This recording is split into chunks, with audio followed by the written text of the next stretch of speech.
तो पहले हमने पढ़ा परफेक्ट कंपटीशन और फिर हमने पढ़ा इम्परफेक्ट कंपटीशन में ओलिगोपोली। इस साल कोर्स में सिर्फ और सिर्फ परफेक्ट कंपटीशन और ओलिगोपोली ही है, तो सब उससे रिलेटेड बात ही करेंगे। बहुत ही इंपॉर्टेंट क्वेश्चन बनता है। अगर मेरे पास ऑप्शन है कि मैं एक ही क्वेश्चन पूछ सकता हूँ इस चैप्टर में से, तो काफी चांसेस हैं कि मैं कंपैरिजन पूछ लूंगा ताकि परफेक्ट कंपटीशन भी कवर हो जाए और ओलिगोपोली भी कवर हो जाए। बहुत ही इजी क्वेश्चन है टू आंसर अगर आपको इंडिविजुअली दोनों मार्केट्स ढंग से उनके कैरेक्टरिस्टिक्स और फीचर्स समझ आ गए। Let us now compare different market. मैं सिर्फ और सिर्फ परफेक्ट कंपटीशन और ओलिगोपोली को कंपेयर करूंगा। डिग्री ऑफ प्राइस कंट्रोल, क्या प्राइस कंट्रोल है हमारे हाथ में? परफेक्ट कंपटीशन में तो firm is the price taker, industry decide करती है फर्म। परफेक्ट कंपटीशन में a firm under perfect competition is a price taker, zero control over price. An individual firm has no control over the price and it has to accept the price as determined by the market forces of demand and supply. Perfect competition में no control over the price. Oligopoly में, oligopoly, a firm under oligopoly follows policy of price rigidity. Although they are not price takers, they are price makers. They can fix their own price, but still they try not to get into price wars. They try to have non-price competition. They try to maintain price rigidity.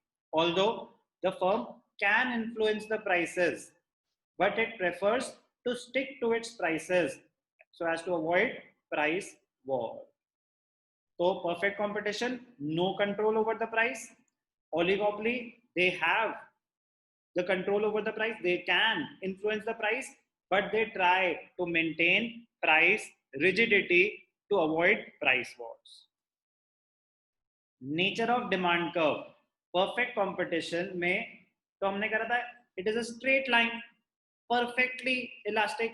आप same price पे जितना मर्जी सामान बेच सकते हो. Price will be fixed by the industry, given to the firm, and at that price firm can sell any number of units. Perfect competition, the demand curve for a perfectly competitive firm is perfectly elastic. It is perfectly elastic and it has to accept the price fixed by the market forces. तो वो हम कर चुके हैं, जो हमने graph बनाया था कि industry fixes the price, gives it to the firm, तो उसमें लिखा था ना D is equal to AR is equal to MR, तो वो demand curve facing the firm under perfect competition है, straight line parallel to the x axis, perfectly elastic. Oligopoly indeterminate, oligopoly का demand curve कैसा होता है? Indeterminate. The demand curve for an oligopoly firm is indeterminate.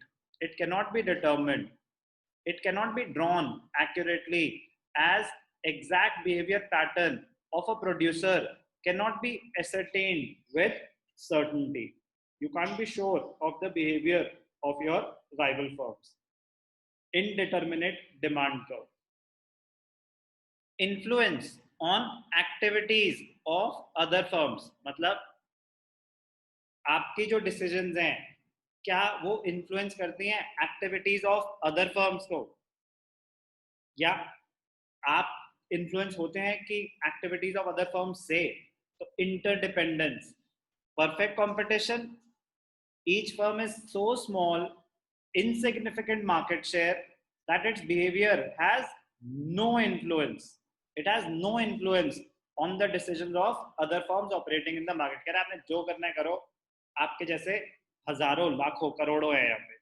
You cannot influence anyone. Your competitors are not influenced by your decisions in perfect competition. Oligopoly, interdependence है. There are few firms and behavior of each firm has a significant impact on activities of other firms. तो influence होता है. तो main 3 reasons यही थे. एक, जो comparisons थे, degree of price control, perfect competition, no price control, oligopoly price control है but they try to maintain price rigidity, nature of demand curve, perfect competition perfectly elastic, oligopoly indeterminate, influence on activities of other firms, perfect competition, no influence, there are large number of sellers. Oligopoly, they can influence, they do influence, interdependence hai because of significant, they have significant impact on activities of the firms, every firm has a substantial share in the market.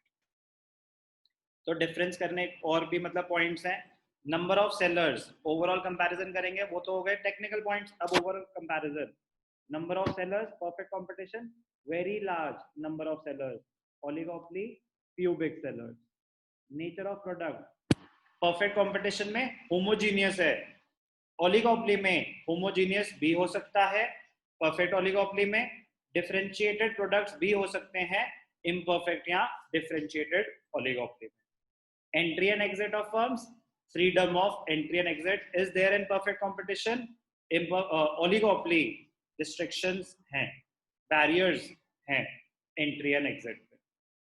Demand curve perfectly elastic in case of perfect competition, indeterminate in case of oligopoly. Price remains fixed under perfect competition, uniform price. यहाँ पे price rigidity है, firms अपना price खुद decide कर सकती हैं but price rigidity रहती है due to fear of price war. इसका मतलब ये नहीं कि प्राइस चेंज नहीं होगा, हो सकता है, वो अवॉइड करते हैं.